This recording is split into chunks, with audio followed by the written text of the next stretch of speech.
भगवान के करीब में लेकर जाते हैं।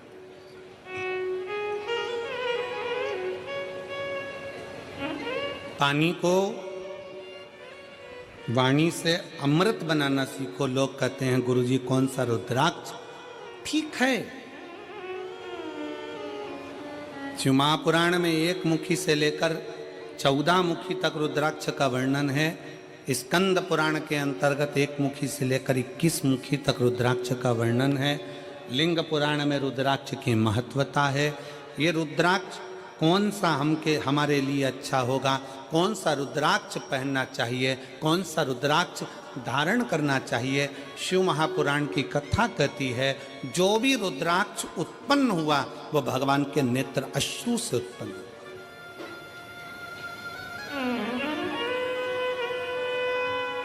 और केवल एक के मिलन से नहीं, रुद्राक्ष शंकर और पार्वती के मिलन से उत्पन्न हुआ है। मिलन से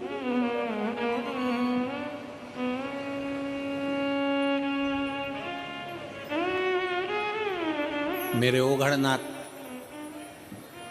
मेरे भोलेनाथ, मेरे शंकर, मेरे त्रिकालदर्शी, कैलाशी, अविनाशी। एलईडियां चालू करवाइए पीछे की एलईडी, पीछे की एलईडियां चालू करवाइए। मेरे ओघड़नाथ, मेरे त्रिकालदर्शी, मेरे कैलाशी, मेरे अविनाशी, मेरे शिव। बैठ जाओ, हो रही है, बैठ जाओ, हो रही है। मेरे शंकर, मेरे ओघड़दानी, मेरे त्रिकालदर्शी, मेरे कैलाशी, मेरे अविनाशी, मेरे शंकर बैठे थे और बड़े आनंद में विराजमान थे। तभी मां जगतजननी भगवान शंकर के पास में आती हैं और उनके नेत्रों को अपने हाथों से बंद कर लेती है।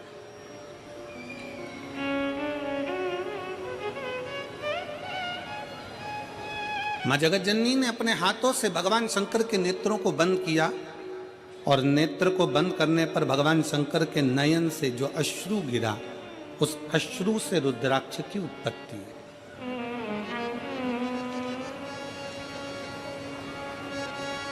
अब यहां पर यह वर्णन नहीं आया कि अश्रु से 1 मुखी रुद्राक्ष हुआ, कि अश्रु से 2 मुखी रुद्राक्ष हुआ, कि अश्रु से 3 मुखी रुद्राक्ष हुआ, कि 4 मुखी हुआ, कि 14 मुखी हुआ, कि 21 मुखी हुआ। माता ने हाथ का स्पर्श किया, नेत्र बंद हुए, अश्रु नीचे गिरा, उससे रुद्राक्ष उत्पन्न हुआ। शंकर भगवान का पुत्र है रुद्राक्ष, शंकर भगवान का स्वरूप है रुद्राक्ष, शंकर भगवान का प्रतिबिंब है रुद्राक्ष। इसलिए शिव महापुराण की कथा कहती है, एक तो पंचाक्षर मंत्र नमः शिवाय, षडाक्षर मंत्र ओम नमः शिवाय, श्री शिवाय नमस्तुभ्यम और रुद्राक्ष, ये वो हैं जिनका एक स्पर्श मात्र, जिनको नजदीक में रखा जाए तो जीवन का एक सुख अपने आप उसके करीब में आता चले जाता, मात्र स्पर्श। और देख लिया संसार हमने देख लिया, सब मतलब के आए हमने देख लिया।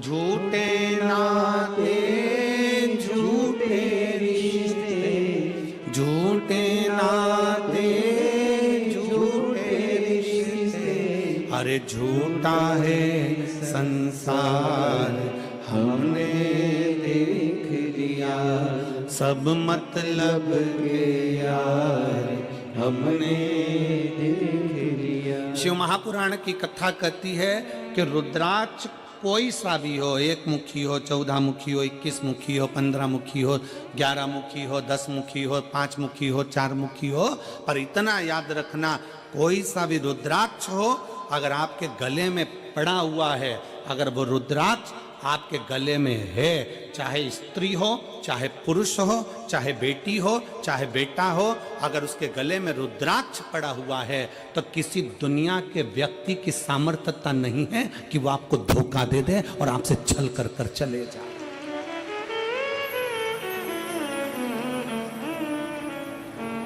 किसी की सामर्थ्यता नहीं है कि वो आपके साथ में छल कर जाकर रुद्राक्ष है।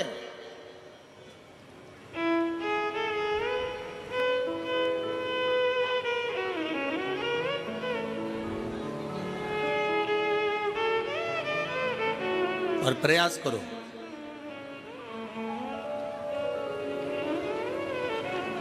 जितना समय मिलता है ना उतना समय अपने बच्चों को संस्कार देने में भी लगाया करो। थोड़ा थोड़ा समय, थोड़ा समय। तन, मन और धन, ये तीन अगर ठाकुर में नहीं लगते, ठाकुर मतलब जानते हो ना, हमारे आगे बैठे हैं लड्डू गोपाल जी, ठाकुर जी, शंकर जी, भोलेनाथ जी, राम जी, ये सब तन, फिर से बोलो, तुम लोग बोलो, क्या क्या चीज? तन, मन और धन, ये तीन ठाकुर में नहीं लगते तो ठेके पे लग जाते हैं। याद रख, क्या क्या चीज? जम के बोलो जरा। तन, मन और धन अगर भगवान में नहीं लगते, ठाकुर में नहीं लगते तो ठेके पे लग जाते हैं। इसलिए अपने तन को भी परमात्मा में लगाओ और मन को भी परमात्मा में लगाओ, और थोड़ा धन हो तो उसको भी परमात्मा में लगाओ, तो गलत जगह पर नहीं जाए, ये गलत जगह पर नहीं पहुंचे। और याद रखना, अगर घर के बच्चे तुम्हारे गलत संगति में जा रहे हैं, कहीं ठेके तक पहुंच रहे हैं, मदिरा की दुकान तक पहुंच रहे हैं, गलत व्यसन तक पहुंच रहे हैं, समझ लेना कि कहीं ना कहीं हमारी चूक हो रही है।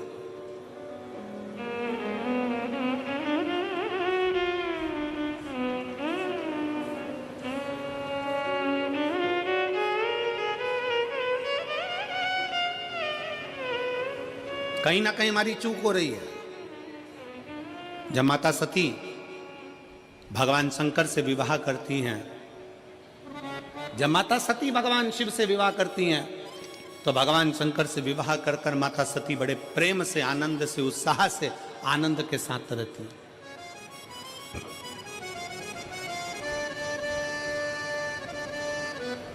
बड़ी उमंगता में माता सती रहती है, बड़ी उमंगता में।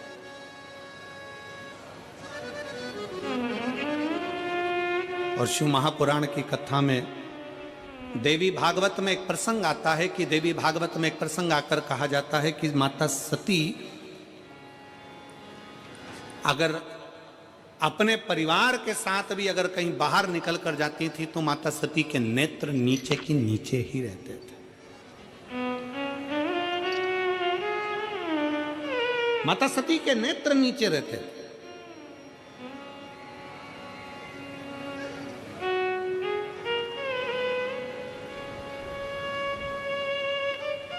होना चाहिए। बहन, बेटी और पत्नी के नेत्र अगर झुके रहते हैं, बहन, बेटी और पत्नी के नेत्र अगर झुके हैं तो उसके घर के भाई, बाप और पति का सिर कभी नहीं झुकता है। अगर बहन, बेटी और मां, पत्नी के नेत्र झुके हुए हैं, बाजार में निकल कर जा रहे हो, सभा में जा रहे हो, आपके नेत्र अगर झुके हुए हैं, बहन के नेत्र नीचे हैं, बेटी का नेत्र नीचे है, पत्नी का नेत्र नीचे है, तो उस घर के भाई को, उस घर के पिता को और उस घर के पति को कभी माथा नीचा नहीं करना पड़ता, छाती तान कर चलता है। उसको मालूम है मेरी बहन है, उसको मालूम है मेरी बेटी है, उसको मालूम है मेरा परिवार है, आ जाओ, उसको मालूम है कि ये मेरे अपने हैं।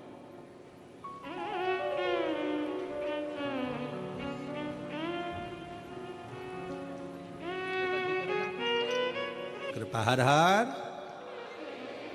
शिव तत्व की प्राप्ति। नेत्र झुके रहे।